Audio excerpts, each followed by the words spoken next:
Our next comedian has built up a reputation for being one of the more cerebral stand-ups on the circuit. Twice Perrier Award nominee, Chris Addison. What a pleasure to be here. It's always a pleasure to do stand-up in a theatre.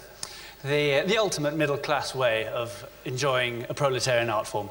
It is, isn't it? Anyway, I feel slightly embarrassed not to have brought a bottle of wine. The thing that I want to make my comedy about is making big ideas, taking big ideas and being really daft, really stupid with them. You feel here's a man not just trying to do some gags and going home. He's thought about what he's trying to say. You know, the Spanish Catholic Church do this. You know this? At Easter time, there's a town in Spain where they throw a donkey. We throw the donkey of the church to commemorate the time that Jesus... Yes? F*** off. It's like they're trying to outdo each other. It's like Pamplona started it. OK, we run the bulls through the streets, then we kill them in the ring, yeah? Well, you. We're going to throw a donkey off a church, yeah? You. We're going to fight a pig at the cliff, yeah? You. We're going to put a rhino in a blender, yeah? You. We're going to get a giraffe, put him in a dress, put him on roller skates, push him down a hill, yeah? You. We're going to get an elephant blowing his trunk till he burst.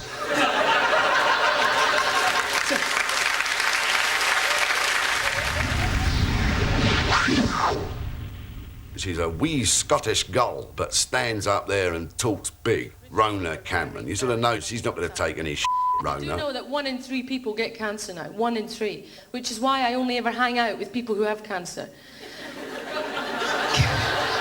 Because statistically I'll be okay, you see. Look at someone going in the front, off. I just liked things to do with expression, art and English, you know, debating, public speaking. And when I was young, I used to think I wanted to be famous. With novels, sitcoms, game shows and even a reality show, she certainly is. But Cameron is still at her best on stage. I'm really, really old. But I always worry about getting really old, like 80, okay, and being a lesbian, being put in a nursing home. I always think, imagine if I had a stroke and I lost my speech and I put into a flowery dress. I think she's trying to say something. What's she saying? Levi's!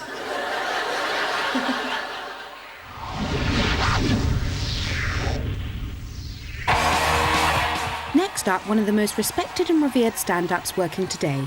While critics compare him to Billy Connolly and Bill Hicks, an easier category to put him in is his own, Tommy Tiernan. I would be, like most Irish people, interested in church, alcohol, family, sex, children, and devilment. I know there was a Jesus the man.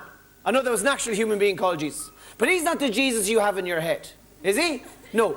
The actual Jesus. If you think of the part of the world where he lived in and the average height of men in those days, Danny DeVito. Right? That's what you're talking about. A small little tanned kind of He's not the Jesus you have in your head, though, is he? No. You've an 8-foot-tall BG Jesus. My impulse is to make people laugh, and no, you know, who knows where it comes from or anything like that. But that's how I feel liked, if I can get people laughing. A lot of people were giving out about the movie The Passion of the Christ. They were saying it was anti-Semitic, saying that it somehow insinuated that it was the Jews that killed Jesus. Well, it wasn't the Mexicans.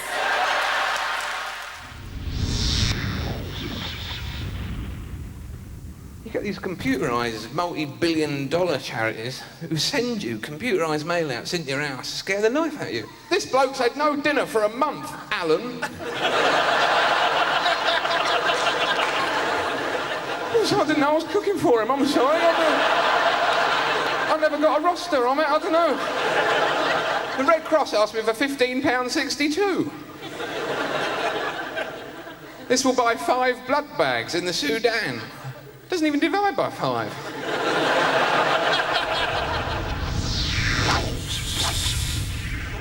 One of my favorite comedians is George Carlin. He, growing up and still now. He's an extraordinary performer, and he's one of the few people that has got something to say and has got the wit and intelligence to say it. So this next piece of material, like most good ideas, is fairly simple. It's just a list of people who ought to be killed.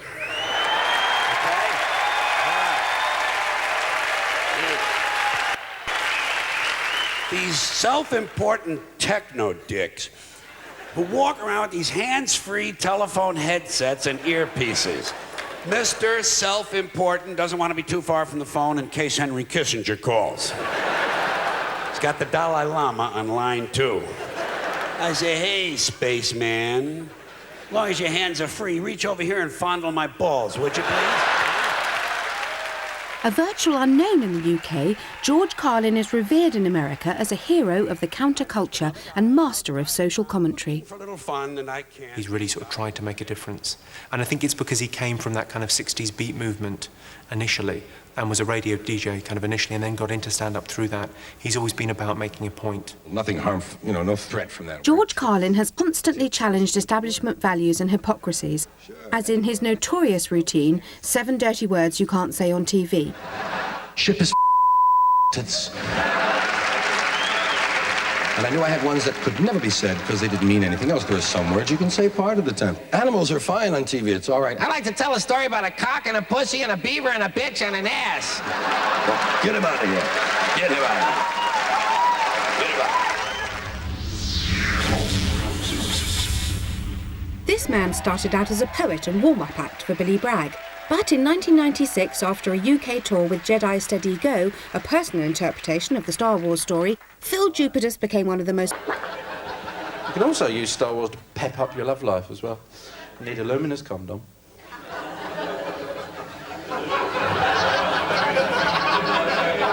Over the old chap, you have to take the main fuse out of the house lights at the given moment. And then you walk into the room where your partner is, but you have to be going...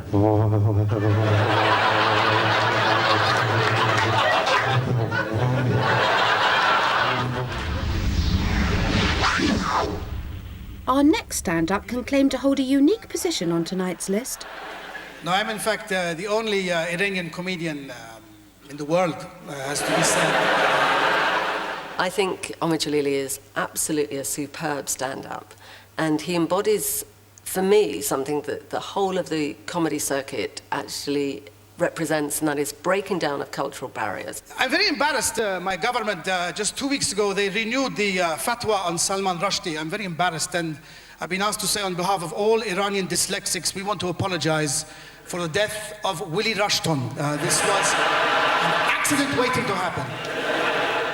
Sometimes I'd stay in accent for the whole 20 minutes or the whole 40 minutes. And people would think, he's this really funny guy who's just stepped off the boat. I've been in this country all my life. This is just an accent. I just can't keep it up. But I think the fact that you then switch and then show you're this really, not just English person, but quite a poncy, middle-class English person. I just was looking for the most extreme flip. Any Scots here tonight? I love the Scots really take me for who I am. Whenever I do the Edinburgh Festival, people come up to me and go, they say, see you, man. See you, mate. Oh, it's great to see you. I think you're brilliant. I think it's great to see Packies doing comedy, man, right? Because you're a Packie, I'm not. Doesn't matter, man.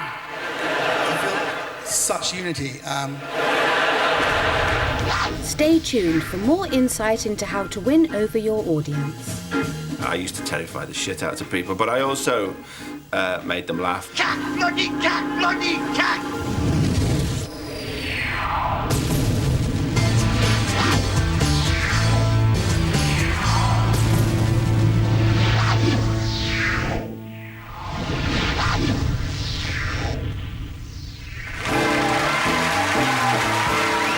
Steve Martin is so brilliant. The writing is so brilliant. The acting is so brilliant. The stand-up, oh yeah. Hey, I got music. I got rhythm. He was a rock comedy god.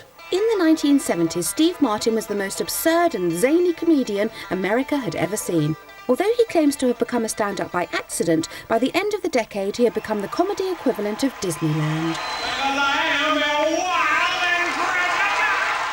I think the whole concept of a man in a white suit with grey hair, with an arrow through his head, playing the banjo, and just talking cack, just worked. But it didn't just work, it worked on an extreme level. He was playing 20, 30, 40,000 seater auditoriums in America in the 70s. Oh no, I've spilled water all over the stage!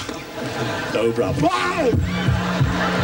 It just became less about making people laugh and more about it just being like a rock concert, like a personal appearance.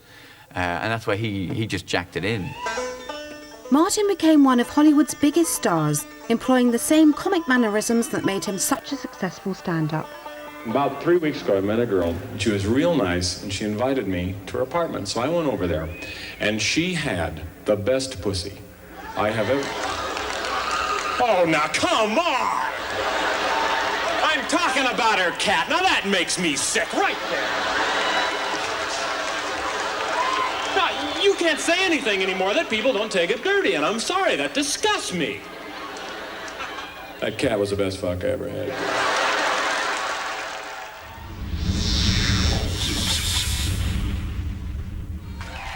Our next comedian started out as a compere for the likes of Cannon and Ball and Max Boyce, while working full-time as Chief Biomedical Scientist in Haematology at the Royal Bolton Hospital. Dave Spikey, God, Dave Spikey, never heard of him. And not many people had until Phoenix Nights made Jerry St. Clair Dignan one of sitcom's best-known stand-ups. Well, I went to the doctor's. He's got a steering wheel stuck in his underpants. Doctor said, that looks painful. He said, it's driving me nuts. Driving me nuts. He was in the butcher's. I said, where's your assistant? I said, I sacked him. I said, why have you sacked him? He said, he kept putting his willy in the bacon slicer. I said, oh, what happened to your bacon slicer? He said, I sacked her and all. I sacked them both. I just got into it because I just love making people laugh. It's your take on life, but it's putting your spin on it and exaggerating for comic effect. This woman came from the council, parish council, with a clipboard, knock on my door like that. We do a sponsorship thing every year in the village. Would you like to get involved? Yes, put me down. SPIK. What is it? He said, it's a half marathon. I went, oh no, hang on, whoa, no, half marathon, no, keyhole surgery, oh no. I said, honestly, I couldn't do the half marathon. I'd like to help in any peripheral way, but I couldn't do the half marathon. He said, well, you must seriously think about it, because it's for partially sighted and blind children. So I thought, well, fuck it, I could win that. I said, but is there a prize? Put me down. KY, there you go, Spikey. No problem at all. And put me down. Is there any boxing with the little buggers? Is there? Sorry, it's just a joke.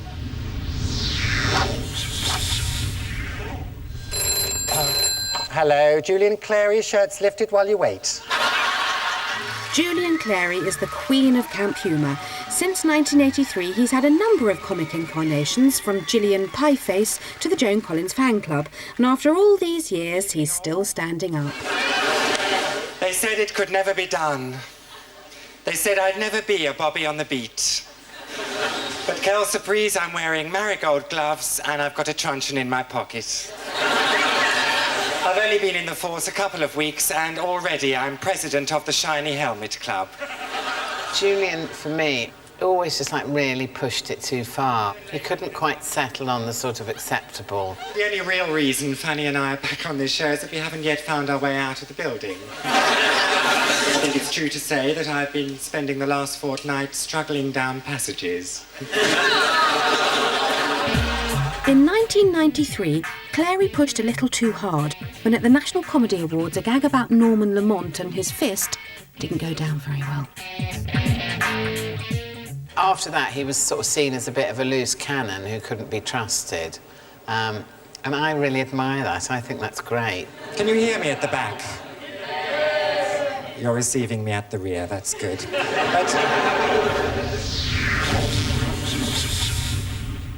She was such a great character. The original stand-up knocked everybody out of the box. I go in this dress shop, I ask this Brad, you got anything to make me look thinner? She says, yeah, how's about a month in Bangladesh? Rude, yeah. I hate them types anyway, so I told her, I go, hey, I eat the same amount of food that you eat, I just don't puke when I'm done. Rosanne Barr became universally famous for her self-titled sitcom, which was the natural progression from her trailer park stand-up. Here was this big, chubby, blousy housekeeper kind of woman talking about it, and talking about it tough and white trashy. She was the whole package. Like, we got like a mixed marriage, me and my husband, on account of like I'm Jewish and he ain't and everything. So like at the wedding, we each try to please the other person's family. Like for my family, he crushed a beer can under his heel. And for his family, I pretend I was a virgin, so that went real well. I think Rosanne hit on a nerve in the 80s and tapped into real Americana, which is kind of like the working class person and their struggles, and she really hit on it. And she was brilliant at it because that's where she came from. You know, all the time people ask me, they go, Rosanne, will your recent success change you from the everyday working class housefrau that used to live in a trailer only 2 short years ago? And they say, now that you have a maid and a cook and a big Beverly Hills home, will you lose touch with the everyday chores and the little people that made you America's domestic goddess? And I say, blow me.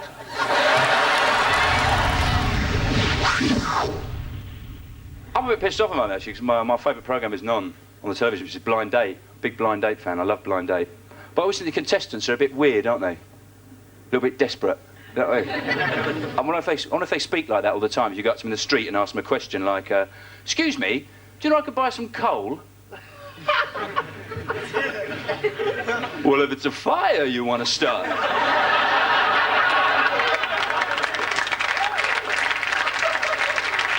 I'll light one in your chimney that's never going to go out, you know, because I'm hot.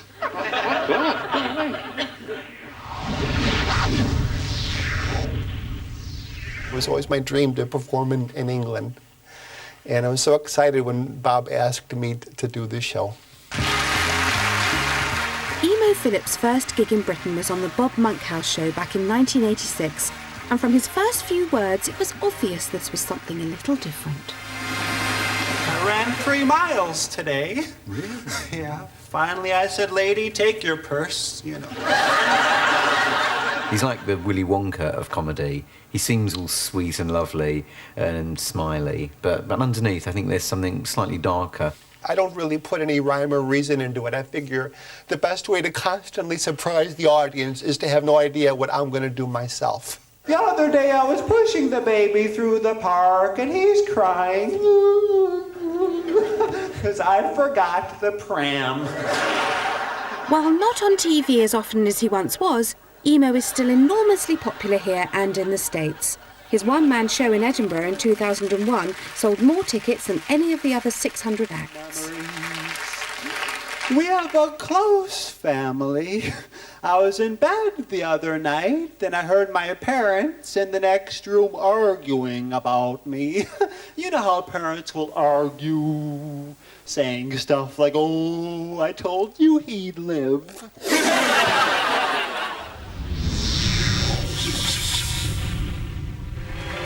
In a career that lasted nearly 40 years, our next act became one of Britain's favourite comedians.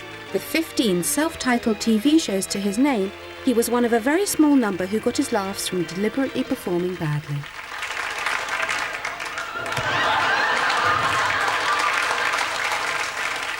Tommy Cooper was great. Tommy Cooper was unique, if you got the joke. I can always tell from audience they're going to be good or bad. Good night. In America, they didn't get it at all. When he went through getting his tricks wrong, the floor manager said to Mr. Cooper, the director said, your tricks are not working. I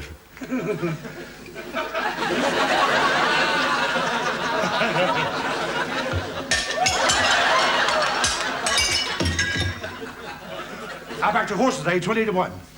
Give me 20 past 4. And the jockey kept hitting like that with a whip. Not like that, like that. What the British people like is a really good character and a warmth and a spirit. It doesn't matter what he did. People absolutely loved him. Spoon, Jar Jar, spoon! I think anyone can do magic badly, but you have to be a genius like Tommy Cooper to get away with doing it the way he done it. He knew what he was doing. It was a natural thing. It was just a natural instinct he had. He knew what the prop was.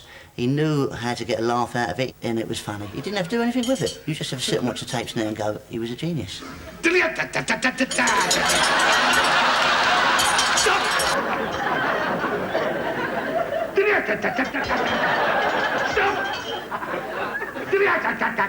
Well, pull it, pull it.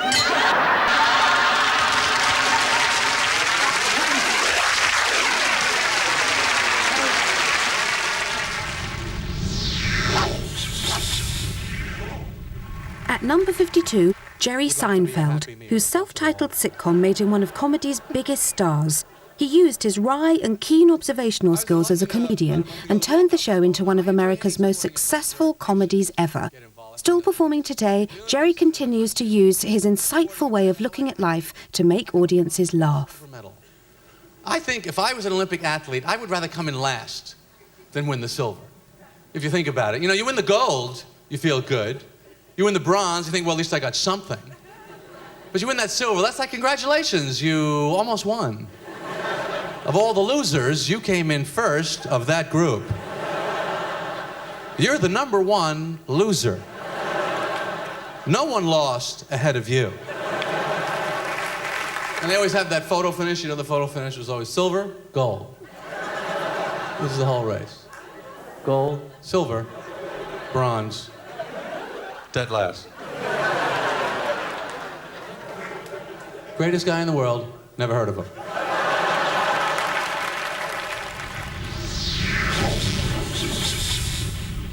We're dreaming of a white Christmas. You got no chance. Despite this slightly dubious start to his comedy career, our next stand-up has become one of Britain's most popular and best-loved comedians. You know, Lenny is one of the dominant figures in British television comedy in the last 20 years. He's got such a lot of integrity and heart and very warm person. You know, that's why people like him. You know, he's a very warm, caring person. I'm really glad my mum never caught me drinking, you know. I'm glad the police never arrested me and took me down to the police station because my mum would have had to come and get me out and that would have been a fate worse than death. She'd walk in. Where is the criminal? You bring shame and humiliation down on my family? You mean to say you is a alcoholic now? You with the 3 stripes, let me a trunch on. You mustn't do it again. You mustn't. Come here. Film star Bob Hope arrives in Yokosuka, Japan on his Far East tour. Yes, Bob, it's you. As American as apple pie, South London-born Bob Hope was famous for entertaining US military personnel overseas, though he never travelled anywhere unless armed with a crack troupe of gag writers. I'm sure he was truly a patriot and enjoyed doing it, but it was also an incredible public relations thing. I mean, everybody in the world knew where he was all the time. This is a great country. This is a fascinating area. It's full of history and other things difficult to cure. If you're not writing your own stuff, don't fucking get on the stage, you know? What is the point of someone else writing a joke for you? That is just a money-making machine. I don't know how big this ship is, but they use Sicily for an anchor. I think go along with the argument that Bob Hope is somehow not as good as he could be because he doesn't write his own stuff. Because by that argument, you know, Elvis Presley was rubbish, and he patently wasn't. Elvis Presley was fantastic, but we're not here to talk about him. We have quite a few Marines on board. Well, the sailors have to have someone to dance with.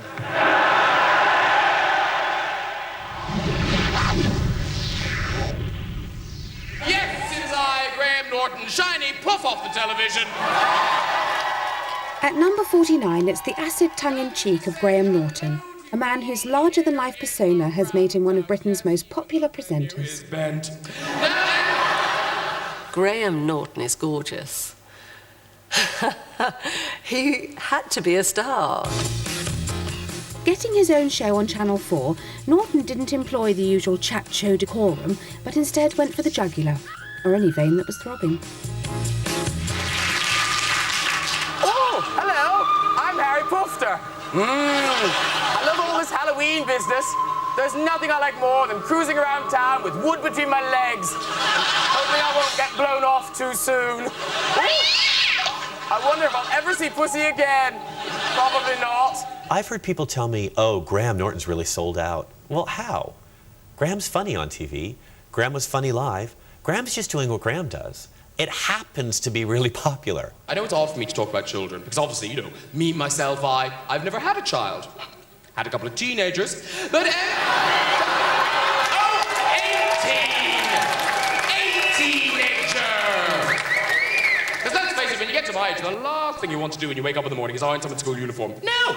Just wait.